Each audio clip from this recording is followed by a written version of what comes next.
తిరుమలలో ఒక్కసారిగా రద్దీ తగ్గిపోయింది. గత 3 రోజులుగా రోజుకు 90 నుంచి 1,00,000 మంది వరకు స్వామివారిని భక్తులు దర్శించుకోగా ప్రస్తుతం 12 కంపార్ట్మెంట్స్లో మాత్రమే భక్తులు ఉన్న పరిస్థితి నెలకొంది. వైకుంఠ ఏకాదశి సందర్భంగా రేపటి నుంచి 3 రోజుల పాటు లక్కీ డిప్లో స్లాట్ దర్శనం పొందిన వారికి మాత్రమే దర్శనం ఉంటుందని టీటీడీ తెలిపింది. మరింత సమాచారం మా ప్రతినిధి దామోదర్ అందిస్తారు.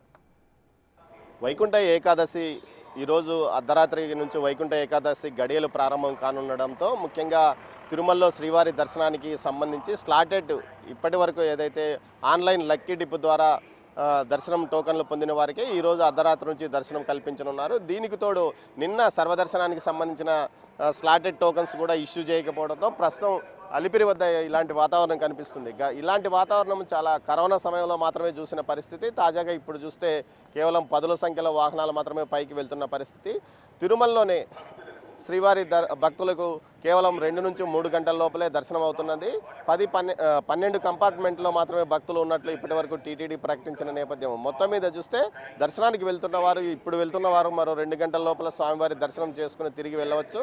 మొత్తం దీంతో పాటు ఏదైతే వైకుంఠ ఏకాదశి, ద్వాదశి, త్రయోదశికి సంబంధించి స్లాటెడ్ టికెట్స్ దర్శనానికి సంబంధించి ఏదైతే ఇప్పటికే ఆన్లైన్లో లక్కీ డిప్ ద్వారా 1,87,000 మందిని ఎంపిక చేసిన నేపథ్యంలో ఇక నుంచి ఏదైతే టోకన్స్ ఉన్న వారిని మాత్రమే పైకి పంపించడానికి అన్ని రకాల ఏర్పాట్లు చేశారు.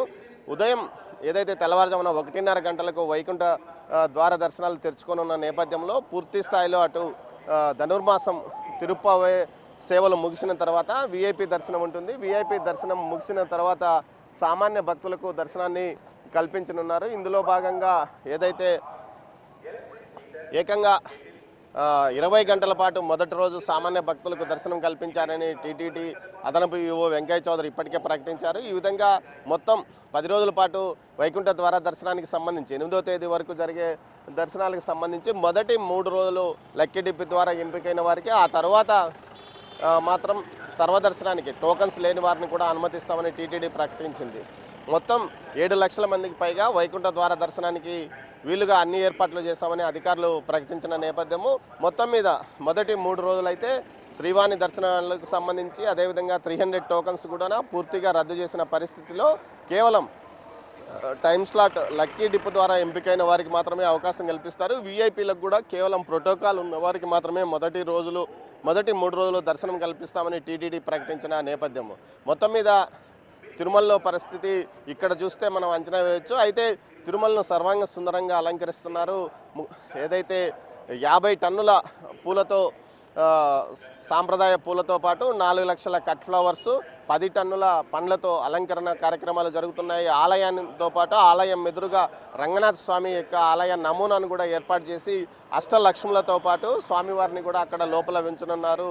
దీంతో పాటు తిరుమల మొత్తం విద్యుత్ దీపాలతో అలంకరించిన నేపథ్యం. ఈ 10 రోజుల పాటు ఉత్సవ వాతావరణం కొనసాగి ఉండే విధంగా కూడా టీటీడీ అధికారులు చర్యలు తీసుకున్న పరిస్థితి. మరోవైపు ఏదైతే గోవిందమాల ధరించి వచ్చే భక్తులకు ముందుగానే ఆయా ప్రాంతాల్లో ఈ 3 రోజుల పాటు దర్శనం ఉండదు. కేవలం స్వామివారి ఆలయం బయట మాత్రమే ప్రదక్షిణాలు చేసుకునేందుకు అవకాశం కల్పిస్తామని కూడా టీటీడీ చెప్పిన నేపథ్యం. అయితే వారు ఎలాంటి గొడవలు చేయకుండా పూర్తి స్థాయిలో చర్యలు తీసుకురావడానికి పోలీసు యంత్రాంగం కూడా పూర్తి స్థాయిలో సిద్ధంగా అయింది. తిరుమలలో 2,000 మంది పోలీసులు, తిరుపతిలో 1,500 మంది పోలీసులను ఏర్పాటు చేశారు. అంతేకాకుండా తమిళనాడు నుంచి ఎక్కువ సంఖ్యలో గోవిందమాల ధరించే భక్తులు వచ్చే అవకాశం ఉన్నందువల్ల ఆయా సరిహద్దు ప్రాంతాల్లో కూడా పూర్తి స్థాయిలో చర్యలు తీసుకున్నామని అధికారులు చెప్తున్నారు.